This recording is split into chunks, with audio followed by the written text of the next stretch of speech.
पहले तो आपको कॉन्ग्रेचुलेशन क्योंकि आपने पहला गाना लॉन्च किया है। सबसे पहले आप सभी का मैं दिल से शुक्रिया अदा करना चाहती हूँ।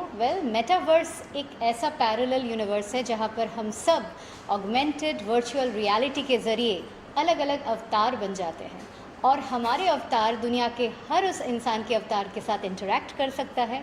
ये एक टेक्नोलॉजिकल रेवोल्यूशन है और दुनिया में आज फेसबुक से लेके टेंसेंट से लेके स्नैपचैट, माइक्रोसॉफ्ट, इवन एक बहुत ही बड़ा न्यूज़ है कि इवन यूट्यूब ने मेटावर्स पे अपनी नई यू कैन से जर्नी शुरू कर दी है। तो इतने बड़े बड़े ब्रांड्स आज मेटावर्स में आ चुके हैं। फेसबुक ने तो अपना नामकरण ही मेटा बना दिया है जस्ट टू एंडोर्स मेटावर्स। तो मेटावर्स आज टेक्नोलॉजी के जगत में जिसे कहते हैं वेब 3.0 यानी कि फोर्थ इंडस्ट्रियल रेवोल्यूशन लेके आया है। और मेटावर्स में मैं पहली इंडियन फीमेल आर्टिस्ट बन के एक ओरिजिनल गाना और म्यूज़िक वीडियो आज I am feeling very very happy कि दुनिया में मैं पहली इंडियन फीमेल आर्टिस्ट बन चुकी हूँ जिसने इसी मेटावर्स में पहला गाना एक म्यूज़िक वीडियो के साथ रिलीज़ किया है। गाने का नाम है लव यू मॉम। ये एक इंग्लिश गाना है और मैंने 12 फरवरी 2022 को ये गाना रिलीज़ किया मेटावर्स के नेक्स्ट मीट नामक एक डिजिटल प्लेटफॉर्म में। तो ये डिजिटल प्लेटफॉर्म क्या है और इंडिया की ऑडियंस थोड़ी नई है शायद इसी चीज़ समझने में, तो क्या है और किसी को लॉन्च करना हो तो कैसे लॉन्च करें, क्या है मतलब थोड़ा प्रोसेस इजीली बताएंगे दर्शकों? सबसे पहले ये एक कल्ट है, ये एक आंदोलन है, ये एक क्रांति है जहाँ पर हम लोग म्यूजिशियंस ये कहते हैं कि हम लोग अभी सिर्फ़ और सिर्फ बड़े ब्रांड्स पे डिपेंडेंट नहीं है। आज अगर हम चाहें तो आज हम अपने म्यूज़िक का खुद NFT बना सकते हैं, उसको नॉन फंजिबल टोकन में कन्वर्ट कर सकते हैं और ऑडियंस के साथ हम लोग डायरेक्ट लिंक करके अलग अलग NFT प्लेटफॉर्म्स में उसको डायरेक्टली बेच सकते हैं।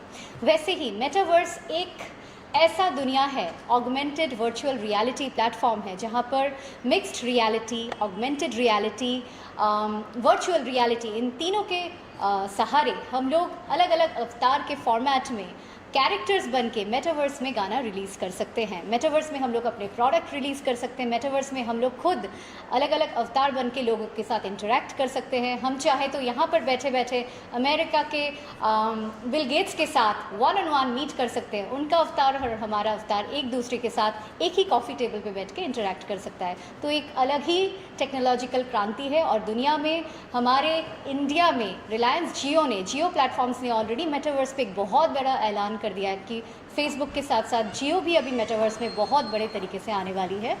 तो I feel really really great as the first Indian female artist to launch the first ever music in the platform of metaverse. और मेटावर्स बहुत ही इंटरेस्टिंग है। यहाँ पर लॉन्च करने के लिए आपको मेटावर्स प्लेटफॉर्म के साथ इनिशिएट करना पड़ेगा, उनके साथ कम्युनिकेट करना पड़ेगा और अगर आप चाहें तो आप अपने घर बैठे बैठे कॉन्सर्ट कर सकते हैं जो देश दुनिया में हर प्रांत के लोग उसी कॉन्सर्ट का हिस्सा बन सकते हैं।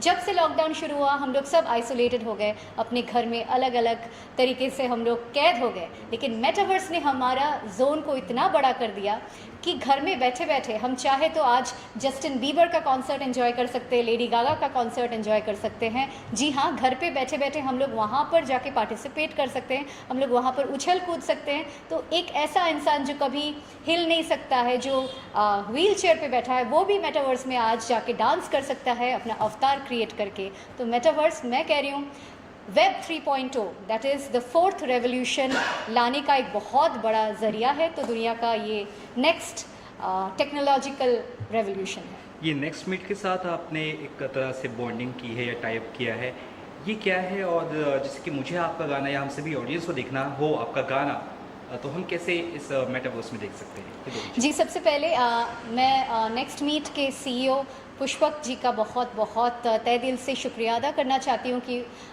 दे हैव एनेबल्ड इतना बड़ा एक म्यूज़िक लॉन्च को उन्होंने एनेबल किया है। उनके पास वो टेक्नोलॉजी मौजूद है कि वो अपने प्लेटफॉर्म में एक से हज़ारों लोगों को कॉन्सर्ट में इनवाइट कर सकते हैं। और मेरे कल के मेटावर्स के म्यूज़िक लॉन्च में बहुत सारे लोग अवेलेबल थे, आप उस वीडियो में देख सकते हैं। और चाहे तो मेरा जो अगला कॉन्सर्ट होगा वहाँ पर भी आप सब, जी हाँ, आप सब पार्टिसिपेट कर सकते हैं, मेरे सारे ऑडियंस, सारे दर्शक पार्टिसिपेट कर सकते हैं। इतना इंटरफेस है आज के टेक्नोलॉजी के साथ। मैम आपसे ये भी जानना चाहेंगे, love you mom, this is the first title and this song is dedicated to your mother. Tell us more about the thing like history of this song, जैसे कि हमने पता चला कि अब बचपन में आपने शायद ये गाना डेडिकेट किया था मम्मी को। जी, थोड़ा जी। बताइए ज़रा। मैं बेसिकली बहुत छोटी थी। You can say my first written song, my first original written song यही गाना है। जो मैं थर्ड स्टैंडर्ड में पढ़ती थी, तो हमारे स्कूल में एक बार एनुअल डे था, तो सब बच्चे अपने पेरेंट्स के लिए कुछ ना कुछ बना रहे थे, तो मैंने मेरी माँ को देख के ये गाना डेडिकेट किया था।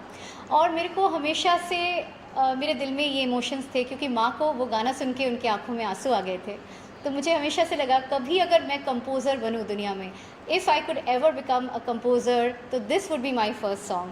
तो आज क्योंकि मम्मी का बर्थडे आने ही वाला है और कल वैलेंटाइंस डे है, तो मैंने सोचा क्यों ना मम्मी को ट्रिब्यूट देके और इस दुनिया के सारे माँओं को ट्रिब्यूट देके ये गाना मैं रिलीज़ करूँ, लव यू मॉम। और इस गाने में आप अगर सुनेंगे, उसमें एक लिरिक्स है, ओ माँ आई नीड यू। इसका मतलब मैंने यहाँ पर इंग्लिश में गाना बनाने के बावजूद मैंने उसमें एक इंडियननेस रखा, क्योंकि हम लोग जब मदर बोलते हैं तो उसका अलग मीनिंग होता है, लेकिन जब उसको हम माँ कह के बुलाते हैं तो उसमें एक अलग इमोशन होता है। तो आप गाना सुनिए, आपको बहुत बहुत अच्छा लगेगा। दिल से बनाया है, सारे माँओं के लिए बनाया है, और मैं चाहती हूँ आप सब इस वैलेंटाइंस डे में अपने मम्मी को सबसे बड़ा वैलेंटाइन बना के ये तोहफ़ा ज़रूर उनसे शेयर करें। ये लव यू। लाइन आप सुनाते तो हाँ बिल्कुल। जी। Something is important, mother. Ha ha, ha ha. Something is important, mother. That is you. If you leave me, I can't live for seconds few. That's- Something is important, mother. That is you.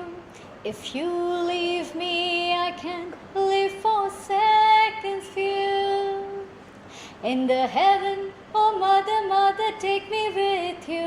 In the heaven, oh mama, please take me with you. You're my everything that I need.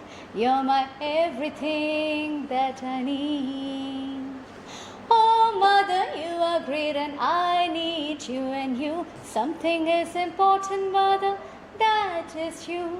If you leave me, I can live for seconds few.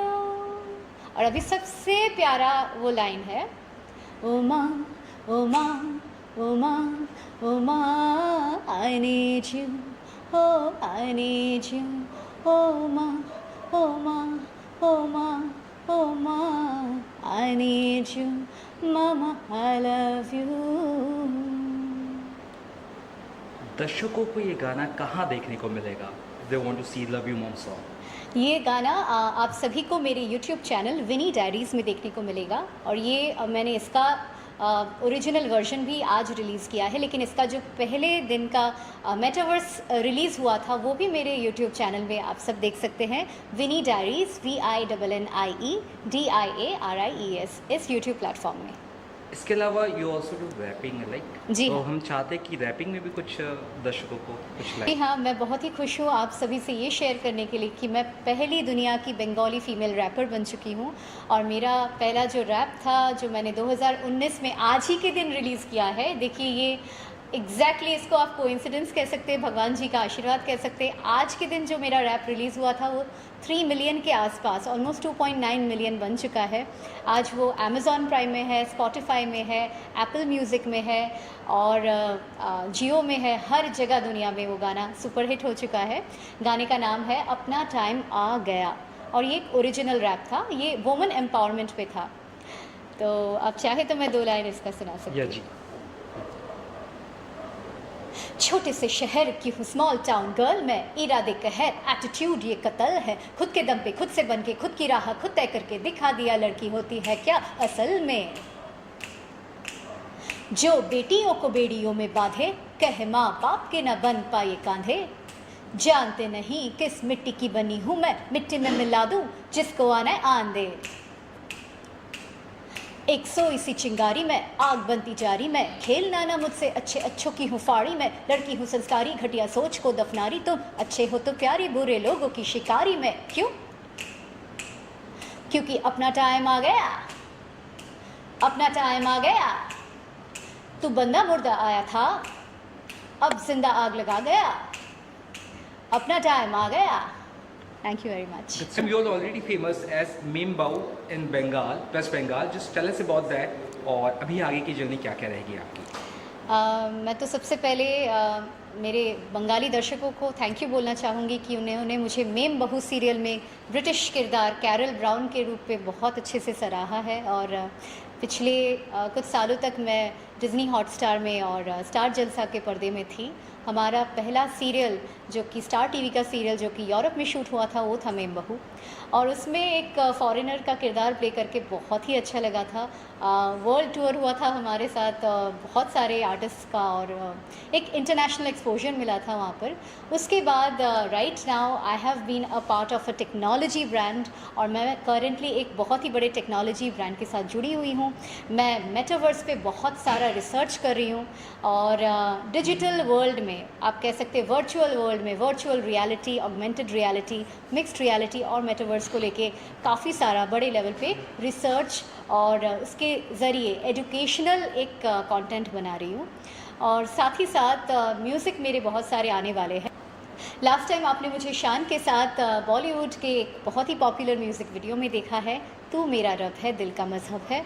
तो मेरी बॉलीवुड की debut शान, जो कि हम सभी के चहीते singer हैं, उनके हाथों हुआ है. फिर बॉलीवुड में बहुत सारा फ्रेश आर्टिस्ट के लिए और फ्रेश वॉइसेस के लिए आज के डेट में स्कोप है, और मैं चाहूँगी कि बॉलीवुड हम सभी न्यू आर्टिस्ट को, न्यू कलाकार को एम्ब्रेस करे. साथ ही साथ टेक्नोलॉजी ने आज आर्टिस्ट को बहुत ज़्यादा फ्रीडम दिया है कि हम लोग आगे भी बहुत सारा नए इनोवेशन को लेके आए और एक एक करके हिस्ट्री बनाए. तो मेरा अपकमिंग प्रोजेक्ट, मैं एक अपकमिंग लव सॉन्ग बनाने वाली हूँ जिसका नाम है दिल के करीब आओ ना धड़कन में समाओ ना, तुमने जो ख्वाब दिखाया है उसे निभाओ ना. ये गाना भी मैंने ऑलमोस्ट 1 साल पहले लिखा था, उसका अभी कॉम्पोजिशन चल रहा है, और वो भी मैं चाहती हूँ पहला लव सॉन्ग मेटावर्स में ही रिलीज़ हो, तो उसका भी प्रेपरेशन चल रहा है. उसके लिए मैं कॉन्सर्ट के लिए तैयार हो रही हूँ. और साथ ही साथ एक ओरिजिनल रैप गाना मेटावर्स को लेके बनने वाला है, उसी की अभी प्रेपरेशंस चल रही है. तो मेटावर्स को लेके बहुत सारा नयापन चल रहा है, लेकिन साथ ही साथ मैं मेन स्ट्रीम म्यूज़िक में भी बहुत सारा काम कर रही हूँ, और उसमें आप मुझे बहुत सारे न्यू कलाकार के साथ कोलैबोरेशन में देखने वाले हैं. इंडिपेंडेंट मेरे 4 म्यूज़िक आने वाले हैं, और हाँ, देखते हैं ऊपर वाले की मर्ज़ी से अगर बॉलीवुड को मेरा आवाज़ या अंदाज़ पसंद आया तो यू नेवर नो. मैम, आप सिंगर, लिरिसिस्ट, कंपोज़र, अब और क्या नया आपसे हम एक्सपेक्ट कर सकते हैं? सबसे पहले तो मैं ये कहना चाहती हूँ कि मैं कंप्लीट आर्टिस्ट हूँ, ना कि मैं सिर्फ एक एक्ट्रेस हूँ या सिंगर हूँ. आई फील जो आर्टिस्ट होता है उसके अंदर क्रिएटिविटी होती है, वो अभी अपने आप को कभी बांध के नहीं रखता है. तो मैं भी कभी लाइफ में बांध के या कभी कोई कंपार्टमेंट में रह के नहीं रहना चाहती हूँ. I always want to grow, I want to explore. मैं मेरे सारे क्रिएटिव चैनल्स को खोलना चाहती हूँ, जहाँ जहाँ से माँ सरस्वती की कृपा है, मैं वो सारे एरियाज़ को एक्सप्लोर करना चाहती हूँ. तो अभी आप देखिए जिस प्लेटफॉर्म में मैं अभी हूँ, टेक्नोलॉजी प्लेटफॉर्म है, वहाँ पर मैं राइटिंग से लेके, रिसर्च से लेके, कंटेंट क्रिएशन से लेके उसका प्रोडक्शन वो भी संभाल रही हूँ. साथ ही साथ जब म्यूज़िक की बात आती है तो उसका ओरिजिनल टोन टेक्सचर कैसा होगा, उसका कॉम्पोजिशन, उसका लिरिक्स, उसमें कैसी फ़ील होनी चाहिए. मुझे लगता है जब हम लोग खुद खाना बनाते हैं तो उसमें स्वाद अलग होता है. So I feel creating something from zero or from scratch is like creating your own baby. तो मेरे लिए मेरा जो भी सृष्टि है वो मेरा अपना खुद का बच्चा जैसे है. तो मैं अपने बच्चे को अपने तरीके से बनाती हूँ, and I am a creator. I can call my self an artist creator. तो आप मुझे कभी एक्ट्रेस बना सकते हो, कभी सिंगर बना सकते हो, कभी रैपर बना सकते हो. मैं क्रिएटिविटी के लिए हमेशा रेडी हूँ. Ma'am, you also belong from A royal family. आपके पेरेंट्स किस तरह से आपकी ड्रीम्स को सपोर्ट करते थे, बताइए ज़रा ऑडियंस को. Thank you so much. आपने मेरे परिवार के बारे में आज सबके सामने ज़िक्र किया. जी हाँ, मैं महाराजा कृष्णचंद्र राय फैमिली से बिलोंग करती हूँ. मेरी मदर, जिनके नाम पे आज मैंने ये गाना डेडिकेट किया, वो एक्चुअली उस फैमिली से बिलोंग करती हैं. So my mother is a real blue blood, she is actually a princess. और आई फील रियली रिस्पॉन्सिबल, क्योंकि एक महाराजा फैमिली के जो आज के वंशज होते हैं, कहीं ना कहीं उनका कंपैरिजन उनके फोरफादर्स से, एंसेस्ट्री से होता है. तो हाँ, एक रॉयल फैमिली से बिलोंग करने के साथ साथ मैं उनका जो गोल था दैट इज़ जन कल्याण के लिए बहुत सारा काम करना, तो मेरा भी ड्रीम है मैं जो भी क्रिएटिव आर्ट करूँ, जो भी काम करूँ, उसमें एक यूनिवर्सल टच हो, उसमें एक यूनिवर्सल अपील हो, उससे लोगों को अच्छा महसूस करने को मिले, लोगों को एक अच्छी फील गुड फैक्टर मिले। और आगे जाके मैं एनिमल्स के लिए बहुत कुछ करना चाहती हूँ। आगे जाके मैं बहुत सारे पुअर पीपल, स्पेशली जो लोग ओल्ड एज होम्स में जो ओल्ड लेडीज़ एंड जेंटलमैन जो लोग सफ़र करते हैं, उनके लिए मैं बहुत कुछ करना चाहूँगी। मैं अनाथ बच्चों के लिए बहुत कुछ करना चाहती हूँ। तो मेरे पेरेंट्स मेरा विज़न समझते हैं और उनको पता है कि मैं ये सब जो अपने ग्रोथ के लिए कर रही हूँ, ये सिर्फ मेरे पर्सनल स्वार्थ के लिए नहीं है, आगे जाके इसका बहुत बड़ा पर्पस है। मैं एक बहुत बड़ा फाउंडेशन खोलना चाहती हूँ जिसमें मैं सारे एनिमल्स को उनका टेक केयर करने के लिए अवेयरनेस कैंपेन क्रिएट करना चाहती हूँ। तो मेरे पेरेंट्स, मेरे जितने रिश्तेदार हैं, मेरे जितने रिलेटिव्स हैं, एंटायर रॉयल फैमिली सपोर्ट्स में, उनको पता है कि आगे जाके ये सिर्फ बिगिनिंग है। जिस दिन मुझे एक आवाज़ मिलेगा तो मेरी आवाज़ से हमेशा कल्याणकारी वाइब्स ही निकलेगी, because I feel I should be true to my name. Actually my forefathers had given me a name. जो मेरे पूर्वज थे उन्होंने मुझे कल्याणेश्वरी कह के बुलाया था, तो मैं चाहती हूँ मैं कल्याणकारी काम ही करूँ पूरी लाइफ में। मैम, आपके फैंस को क्या कहना चाहेंगी? Any message to your fans? मैं अपने सारे दर्शकों को दिल से हैप्पी वैलेंटाइंस डे विश करना चाहती हूँ। एक दूसरे का साथ दीजिए, मम्मी पापा को हैप्पी वैलेंटाइंस डे बोलिए, उनको दिल से प्यार कीजिए और अपने अपने वैलेंटाइंस के साथ प्यार मोहब्बत शेयर कीजिए, बिकॉज़ कल एक बहुत ही स्पेशल डे है। और कल के वैलेंटाइंस डे के ओकेजन के लिए मैं आप सभी को मेरा ये love you mom song dedicate करना चाहती हूँ to all the mothers on this planet. सारी माँओं को मैं ये गाना डेडिकेट कर रही हूँ ताकि आप सब अपने बच्चों के साथ ये गाना सुन के उनकी भी दिल की फीलिंग समझें, क्योंकि हम अपने माँओं को बहुत ज़्यादा प्यार करते हैं।